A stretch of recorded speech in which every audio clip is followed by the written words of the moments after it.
Welcome to the Slop Farm. Enjoy the video. You start by diagnosing performance. Check CPU, GPU, and RAM usage while playback runs, and confirm drive-free space. Once done, update GPU drivers and Premiere Pro to the latest stable version so known bugs are eliminated. Make sure background apps are closed and the power plan is set to high performance. This reduces thermal throttling and CPU sleep. Now load your project and note whether choppiness changes. This first check separates system problems from project-specific issues. Once system basics are stable, optimize the Premiere project itself.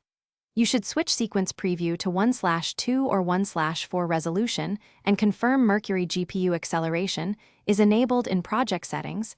That offloads decoding. If you work with 4K or high bitrate footage, create proxies so editing and scrubbing use low-res files.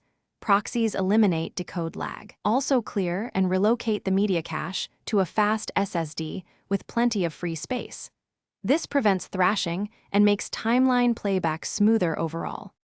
For finalizing, match sequence settings to your source format to avoid unnecessary scaling and frame rate conversion. Render into out for complex sections so playback is pre-rendered and fluid. When exporting, choose appropriate bitrate encoding like VBR 1-pass or 2-pass based on quality needs. If choppiness persists in exports or previews, test by importing trimmed source clips into a new blank project to isolate corrupt media or timeline settings. Troubleshooting tip: swap in a different